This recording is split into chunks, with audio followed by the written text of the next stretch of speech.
Go, Charlie, run! They're all wax, everyone!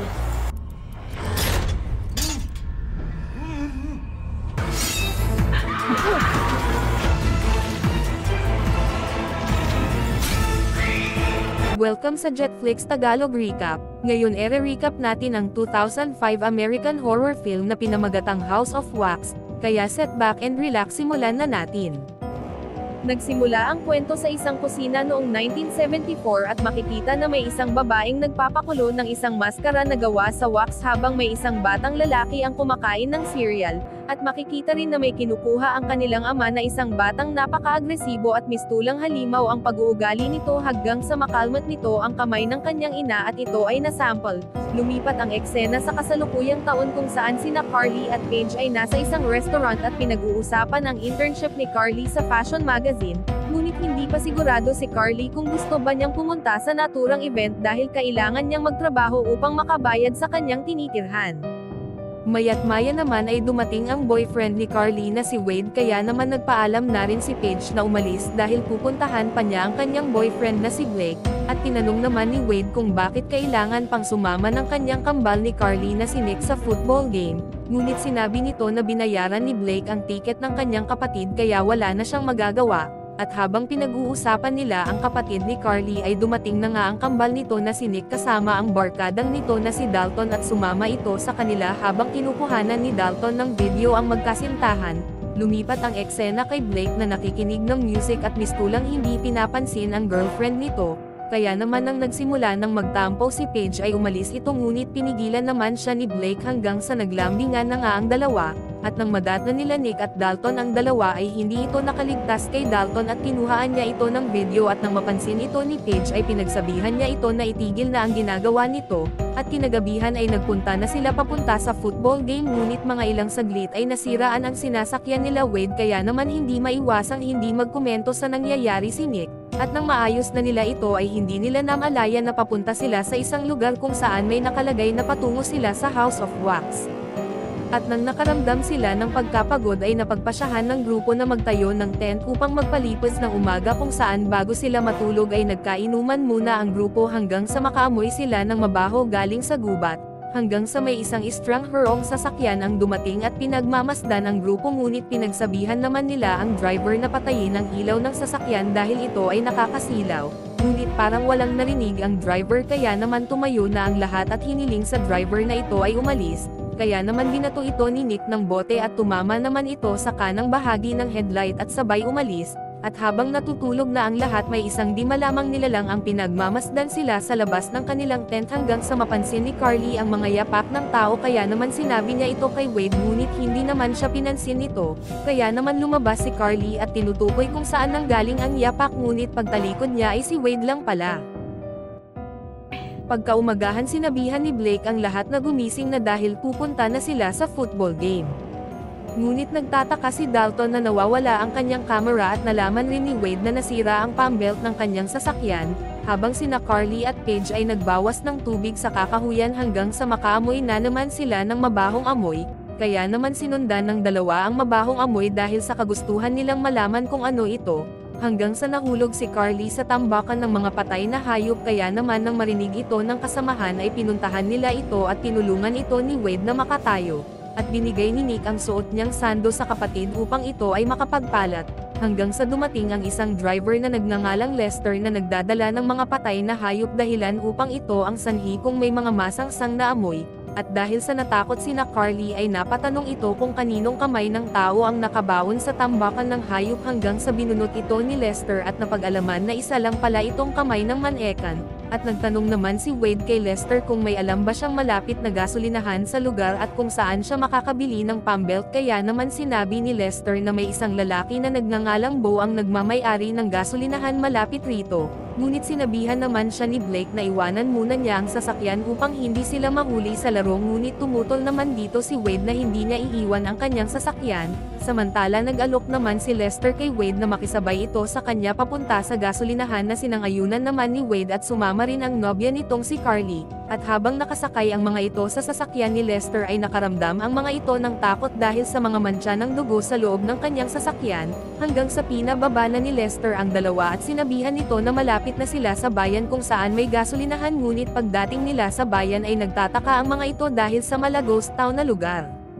At habang naglalakad at nag-uusap ang dalawa ay nakita nila ang isang simbahan, kaya naman pumasok ang dalawa sa loob, at nakita nila si Bo na nakikipaglibing, kaya naman mabilis rin silang lumabas sa simbahan. Maya't maya naman ay lumabas rin si Bo at tinanong kung ano ang kailangan ng dalawa, kaya naman sinabi ng dalawa kung saan sila makakabili ng pambelt, kaya naman sinabi ni Bo na mayroon siyang benibentang pambelt sa kanyang gasolinahan. At dahil sa kuryosidad ng dalawa ay pumunta sila sa isang gusali na tinatawag na House of Wax, at pumasok ang dalawa kung saan mas lalo silang namangha nang makita nila ang mga tao na gawa sa wax, ngunit napansin ni Carly na tila may isang nilalang ang nakatingin sa kanya sa labas, kaya naman sinabihan niya si Wade na lumabas upang tingnan ito, kaya naman nang lumabas si Wade ay wala naman siyang nakita. At nang nakaramdam na ng takot si Carly ay gusto na niyang umalis sa naturang lugar, at nang papalapit na ang gabi ay naghahanap pa rin sila ng pambelt sa gasolinahan. Ang lahat ng sukat ng pambelt ay nandoon maliban sa sukat na hinahanap ni Wade, hanggang sa dumating si Bo at sinabi na nasa bahay niya ang lahat ng stock ng pambelt at kung gusto nilang makabili ay pwede silang sumama sa kanilang bahay. Habang naglalakad napatanong ang dalawa tungkol sa House of Wax at kung sino si Trudy, at sinabi naman ni Bo na ang lahat ng artista na bumibisita sa kanilang lugar ay nagtatrabaho sa House of Wax at isa na doon si Trudy dahil hindi sapat ang kinikita niya upang mabawi ang lisensya ng kanyang asawa na doktor, at sila ay may dalawang anak na lalaki, ngunit ipinadala ang mga ito sa foster home matapos magpakamatay ni Trudy dahil sa depresyon.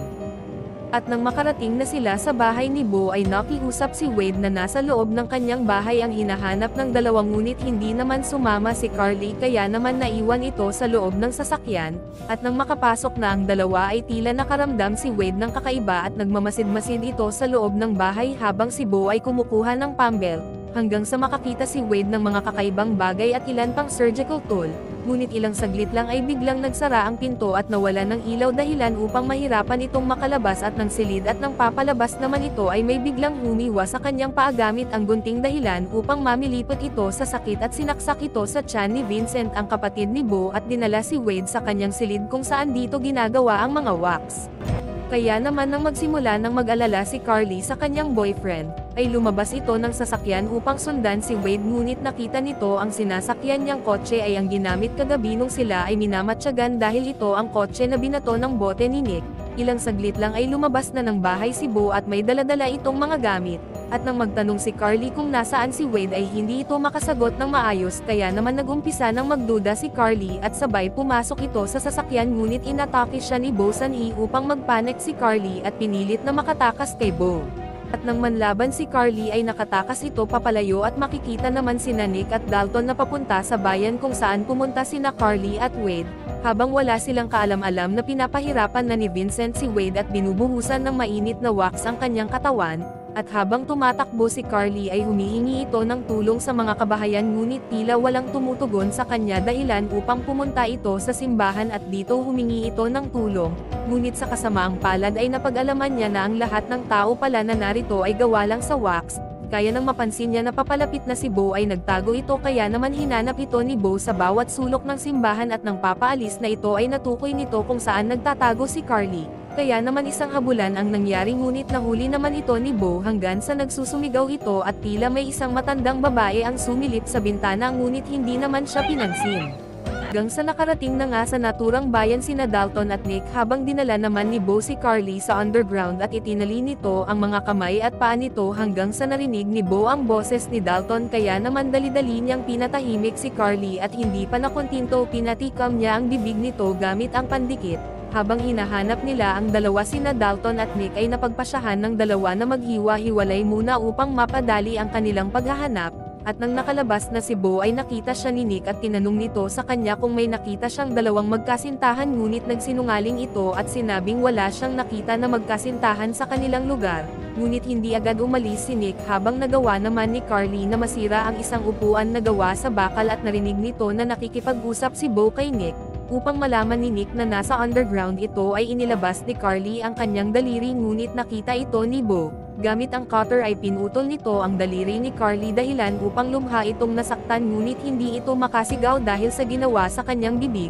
at nang papaalis na si Nick ay wala itong kaalam-alam na bumunot na ng patalim si Bo upang gamitin sa kanya, at nang wala ng ibang paraan si Carly ay pinilit niyang ibuka ang kanyang bibig upang makasigaw at nang marinig ito ni Nick ay sabay itong inatake ni Bo ngunit sadyang marunong din makipaglaban si Nick. At nang magawa nitong harangan si Bo ay pumunta agad ito sa underground upang iligtas ang kanyang kapatid. At makikita naman na pumasok si Dalton sa House of Wax kung saan nakita rin nito ang mga tao na gawa sa wax, hanggang sa makita niya si Wade na nakaupo sa piano at kinausap niya ito ngunit hindi ito umiimik. At dahil nagtataka ito tinusok nito ang pisngi ni Wade ngunit ito ay natanggal at sa sobrang sakit ay napaiyak si Wade ngunit wala itong magawa dahil hindi siya makaimik, hanggang sa dumating si Vincent at inatake niya si Dalton at nang ito ay makailag ay tumama ang patalim nito sa mukha ni Wade dahilan upang tuluyan ng mamatay si Wade, at hinabol nito si Dalton hanggang sa napunta ito sa isang underground na puno ng mga wax at dito na rin siya pinatay ni Vincent gamit ang malaking gunting. Kaya naman nang nakalabas na sina Carly at Nick ay napag-alaman nila na ang mga tao rito ay biktima ng magkapatid at ginawa lang silang mga wax at dinisplay. Kaya naman kumuha ang mga ito ng armas upang labanan si Bo ngunit wala pa silang kaalam-alam na dalawang siraulong magkapatid rin ang lalabanan nila. At lumipat naman ang eksena kina Paige at Blake na nagal-alambingan ngunit naudlot ito nang may tumawag sa kanilang cellphone at sinagot naman ito ni Blake,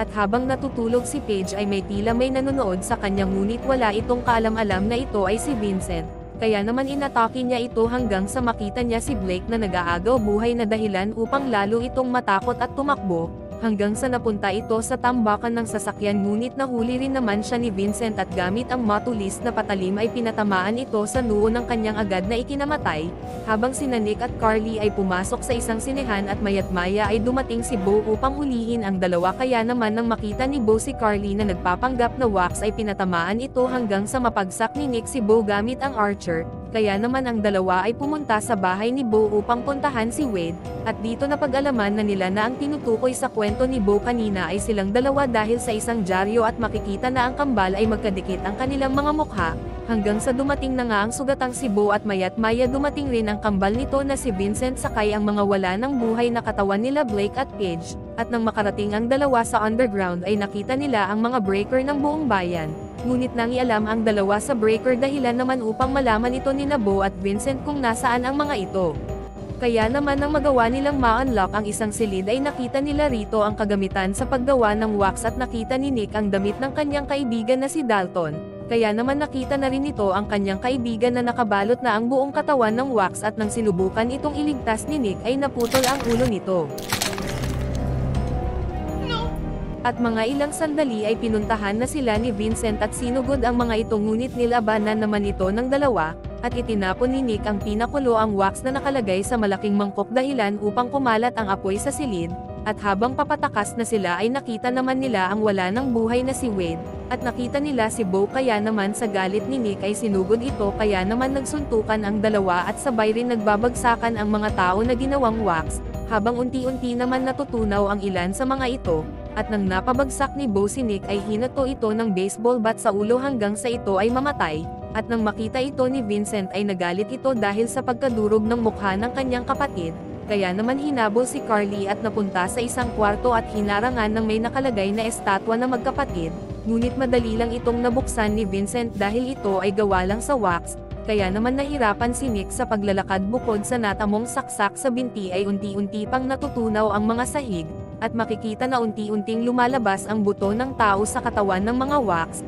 at muling nilabanan ni Nick si Vincent hanggang sa matanggal niya ang maskara nito at nakita ang pangit na mukha ni Vincent. Habang pinipigilan ni Nick si Vincent ay sinabihan niya si Carly na bunutin ang nakabaon na kutsilyo sa kanyang binti, kaya naman ito ang ginamit ni Carly pang saksak kay Vincent at sabay itinulak ni Nick dahilan upang mahulog ito at muling silang nagkadikit ng kanyang kapatid, ngunit nahulog rin sina Carly dahil ang lugar ay natutunaw na. Kaya naman binutasan nila ang pader at sabay bumagsak ang nakalagay na House of Wax kaya naman sa wakas ay nagawa na nilang makatakas sa lugar, at makikita rin na ang dalawang magkapatid ay unti-unting nilalamon ng mga wax, at pagkaumagahan ay dumating na ang iba pang mga pulis at rescuer upang imbestigahan ang nasabing bayan at sinabihan sila ng isang pulis na ang bayan ay inabandona na 10 taon na ang nakakalipas, at nang sila ay papauwi na ay nakita nila si Lester at ito ay nakangiti sa kanila, at dito na nagtatapos ang ating Tagalog recap. Kung nagustuhan nyo ang recap na ito ay huwag nyo namang kalimutang mag-like,